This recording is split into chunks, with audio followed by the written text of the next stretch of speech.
नमस्कार.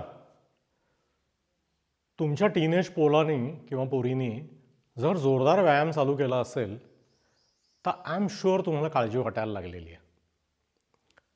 त्याच्याबद्दलच या एपिसोडमध्ये बोलूया. ॲडोलसन्स, टीनेज हे खरं तर शरीर कमवायचं वय आहे.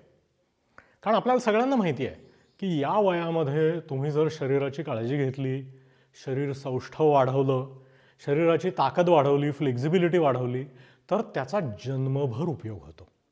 शिवाय सुदृढ आणि सौष्ठव असं सुंदर असलेलं शरीर हे माणसाला एक वेगळ्या प्रकारचा कॉन्फिडन्स देऊन जातं. ते त्याच्या शरीरात दिसतो, तो त्याच्या हावभावात दिसतो, तो त्याच्या स्वतःच्या प्रतिमेमध्ये दिसतो. आयुष्याला हा माणूस कशा प्रकारे अप्रोच होणार आहे यातही तो कॉन्फिडन्स दिसतो आणि तुमच्या यशाच्या शक्यता वाढतात, तुमच्या मैत्रीच्या शक्यता वाढतात. चांगलं सुदृढ अत्यंत सौष्ठव असलेलं शरीर हे आयुष्यभराचा खजिना आहे. याच्याबद्दल काही कोणाच्या मनात शंका असायचं कारणच नाही. आणि बऱ्याच लोकांना असंही वाटतं की अरे मी तेव्हा जर जास्त व्यायाम केला असता, तेव्हा जास्त काळजी घेतली असती तर आज माझं आयुष्य वेगळं असतं, माझं शरीर वेगळं असतं, माझे चान्सेस वेगळे असते, असं जवळजवळ प्रत्येकाला वाटतं. त्यामुळे बऱ्याच घरांमध्ये टीनेजर पोरांच्या मागे आईवडील लागलेले असतात की अरे काहीतरी एक्सरसाइज करा, नुसते काय लोळत पडलेले असता, नुसते काय कुंभारकरणासारखे झोपलेले असता, हेच वय आहे, आम्हाला सांगणारं कोणी नव्हतं, आम्ही तुम्हाला सांगतो आहोत, तर तुम्ही व्यायाम करा. आणि पोरं त्याच्याकडं ढिम्म लक्ष देत नाही. पण काही घरांमध्ये परिस्थिती अशी असते की मुलं व्यायाम करायला लागलेली असतात, तब्येतीकडे लक्ष द्यायला लागलेली असतात आणि त्यातून आईवडिलांना वेगळ्याच काळज्या निर्माण झालेल्या असतात. त्याच्यातली एक काळजी ज्याचं मी इथे फक्त मेन्शन करतो आहे कारण त्याच्यावर मी एक अख्खा वेगळा व्हिडिओ करणार आहे नंतर, तो म्हणजे विशेषतः मुलींनी खाणं कमालीचं कमी करून स्वतःचं वजन प्रचंड वेगाने घटवणे आणि कमालीचं बारीक करायचा प्रयत्न करणे. हे जेव्हा धोकादायक लेवलला पोहोचतं तेव्हा त्याला ॲनोरेक्सिया म्हणतात, म्हणजे उपासमारीचा आजार. की या व्यक्तीचं भान सुटलेलं असतं आणि ती अक्षरशः स्वतःची उपासमार करून घेत असते आणि त्याच्यामुळे त्यांच्या शरीराचं नुकसान होत असतं. तर या ॲनोरेक्सियाबद्दल आपण नंतर एका व्हिडिओमध्ये बोलणार आहोत. आत्ता मी जे बोलतो आहे ते व्यायाम करणाऱ्या मुलामुलींबद्दल. अनेक पालकांच्या हे लक्षात येतं की पोरं कधीतरी अचानक जागी होतात, त्यांनी कुठला तरी व्हिडिओ बघितलेला असतो, कोणाकडून तरी काहीतरी ऐकलेलं असतं. विशेषतः त्यांचे हे जे इन्फ्लुएन्सर कॅटेगरीतली लोक आहेत त्यांच्याकडनं त्यांनी काहीतरी ऐकलेलं असतं आणि त्यांनी ठरवलेलं असतं मी एक अमुक अमुक गोष्ट करणार आहे ज्याच्यामुळे एकदम मी तगडा होणार आहे किंवा सुंदर होणार आहे किंवा भयंकर फ्लेक्झिबल होणार आहे. आणि मग ते पिसाटासारखे त्या गोष्टीच्या मागे लागतात. ह्याच्यातला एक महत्त्वाचा भाग असतो म्हणजे त्याच्यासाठी लागणारी अवजारं खर्च विकत घेणे, त्याच्यासाठी मोठा खर्च करणे, मग त्याच्यासाठी लागणारे कपडे, त्याच्यासाठी लागणारे शूज, त्याच्यासाठी लागणारी बाकीची उपकरणं म्हणजे वजनं असतील, काय स्ट्रेच बँड्स असतील, अमुक ढमुक गोष्टी असतील किंवा जिमची मेंबरशिप असतील, ह्याच्यावर भरमसाठ खर्च करणे किंवा त्या खर्चाचा हट्ट धरणे, हा त्यातला पहिला प्रॉब्लेम. दुसरा प्रॉब्लेम म्हणजे त्याच्याबरोबर येणारं डाएट. आपण सगळेजण म्हणत असतो की अरे घरातलंच खा, पौष्टिक खा, बाहेर जो कचरा खात असता तो बंद करा, मी घरी व्यवस्थित बनवतो आहे, आपल्या घरात चांगलं जेवण आहे, हे तरी जेवत जा.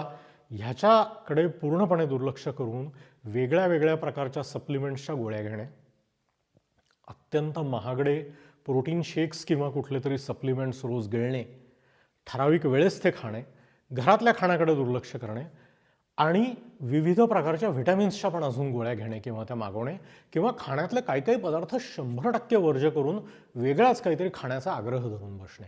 हा झाला दुसरा प्रॉब्लेमॅटिक भाग. आणि तिसरा भाग म्हणजे चुकीच्या पद्धतीने किंवा कमालीच्या घाईने व्यायाम करणे.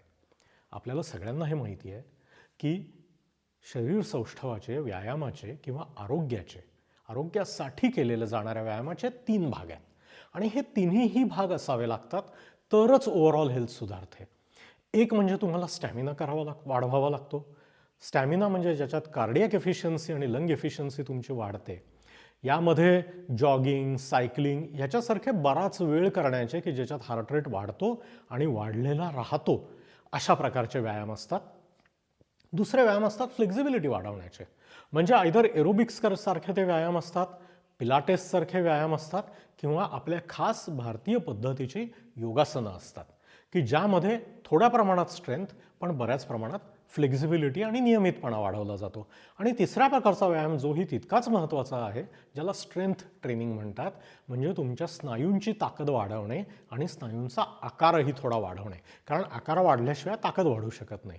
तर स्टॅमिना, फ्लेक्झिबिलिटी आणि स्ट्रेंथ या तिन्हीही गोष्टी तुम्हाला वाढवाव्या लागतात. या तिन्हीवर काम करावं लागतं. मुलं बरेचदा हे सगळं विसरून एक विशिष्ट प्रकारचा शरीराचा शेप दिसला पाहिजे यासाठी व्यायाम करतात. मग ते काहीतरी अचाट वजनं आणून चुकीच्या पद्धतीने घरच्या घरी त्याची उपस्थापश करणं, त्याच्यात स्वतःला दुखावून घेणे हा एक त्याच्यात भाग असतो. नाहीतर कमालीची पळापळ वगैरे करून स्वतःला इंजुरी करून घेणे, भरमसाठ स्टॅमिना वाढवण्याचा व्यायाम करणे किंवा काहीतरी अचाट गोल स्वतःसमोर ठेवणे की मी 6 महिन्यात मॅरेथॉन पळणार आहे वगैरे हे झालं, किंवा मी इतक्या दिवसात इतकं असं कमालीचं वजन कमी करून टाकणार आहे हे एक झालं. असं काहीतरी करून मुलं इजा करून घ्यायला सुरुवात करतात. त्यामुळे तुमचं मूल जर रोज एका विशिष्ट वेळेस व्यवस्थित व्यायाम करत असेल तर ती आनंदाची गोष्ट आहे. त्याबद्दल त्यांचं जरूर कौतुक करा. तुम्ही टार्गेट्स देऊ नका, कारण त्यांनी ऑलरेडी स्वतःसाठी टार्गेट्स ठरवलेलीच आहेत. पण त्यांचं कौतुक करा, त्यांना मदत करा. जरूर फार लोकांशी त्याच्याबद्दल बोलू नका, कारण टीनेजर्सना आईवडिलांनी चांगल्या गोष्टीसुद्धा इतरांना सांगितलेल्या आवडत नाहीत. वाईट तर आवडतच नाहीत, पण चांगलेही आवडत नाहीत. पण त्याच्यामुळे तुम्ही खाजगीमध्ये तुमच्या मुलामुलीचं उत्तम कौतुक करा. पण मी हे जे तुम्हाला 3 रेड फ्लॅग्स सांगितले त्याच्यापैकी जर काही दिसत असेल तर तुमच्या मुलांना जरूर तुमच्या जनरल प्रॅक्टिशनरकडे, फॅमिली डॉक्टरकडे किंवा जर जास्त लहान असतील तर पिडियाट्रिशियनकडे, म्हणजे लहान मुलांच्या डॉक्टराकडे जरूर घेऊन जा. डायरेक्ट डायटिशियनकडे किंवा डायरेक्ट कुठल्या तरी फिटनेस एक्सपर्टकडे नेऊ नका, कारण ह्याच्यामधलं वैद्यकीय सत्य आणि विकलं जाणारं सत्य ह्याच्यामध्ये खूप मोठा फरक आहे. पुन्हा एकदा 3 मुद्दे सांगतोय. अतिरेकी डाएट म्हणजे विशिष्ट प्रकारचेच पदार्थ फक्त खाल्ले गेले पाहिजेत आणि बाकी काहीच नाही, म्हणजे एक्सक्लुझिव्ह डाएट आणि लॉट ऑफ एक्सक्लुजन्स फ्रॉम डाएट, ही गोष्ट हा रेड फ्लॅग आहे. काहीतरी भयंकर टार्गेट ठेवून केलेला अचाट व्यायाम हा रेड फ्लॅग आहे, घाईघाईने मात्र केलेला. आणि तिसरा रेड फ्लॅग म्हणजे व्यवस्थित बॅलन्स्ड एक्सरसाइज न करता एकाच प्रकारचा एक्सरसाइज कमालीचा टोकाचा करत राहायचा प्रयत्न करणे, हा तिसरा रेड फ्लॅग आहे. ह्याच्यातल्या काही गोष्टी दिसल्या तर डायरेक्ट मुलांना भिडायच्या आधी जाऊन तुमच्या फॅमिली डॉक्टरांशी बोला. ते तुम्हाला 4 गोष्टी सांगू शकतील. तुमचं मूल जे करता आहे ते योग्य आहे का अयोग्य आहे हेही तुम्हाला सांगू शकतील आणि मग त्यावर तुम्हाला ॲक्शन घेता येईल. मात्र मुलांच्या व्यायामाच्या निमित्ताने घरातल्या सगळ्यांनी जर नियमितपणे व्यायाम करायला सुरुवात केली, जो तुम्हाला जमेल रोजचे रोज शक्य असेल तो, आरबट चरबट खाणं बंद केलं, घरातलं जंक फूड हे अदृश्य केलं, बाहेरच्या खाण्यावर कंट्रोल आणला आणि व्यवस्थित तब्येतीची काळजी घ्यायला सुरुवात केली तर तुम्हाला निश्चित फायदा होईल. तुमचे मुलं कदाचित योगासनं करणार नाहीत आणि सूर्यनमस्कार घालणार नाहीत, पण तुम्ही नियमित योग करणे, तुम्ही नियमित प्राणायाम करणे, तुम्ही नियमित सूर्यनमस्कार घालणे, अगदी 108 सूर्यनमस्कार घालण्यापर्यंत स्वतःची कपॅसिटी वाढवणे, या अत्यंत उत्तम गोष्टी आहेत. आणि सुदृढ, कॉन्फिडंट, नियमित व्यायाम करणारे आईबाप बघून मुलांनासुद्धा इन्स्पिरेशन मिळायची शक्यता आहे. त्यामुळे ते व्यायाम न करणाऱ्या गटातली जर तुमची मुलं असतील तर अगदी शक्यता आहे की तुमच्याकडे बघून ते काहीतरी चांगल्या सवयी सुरुवात करायला लागतील. All the best.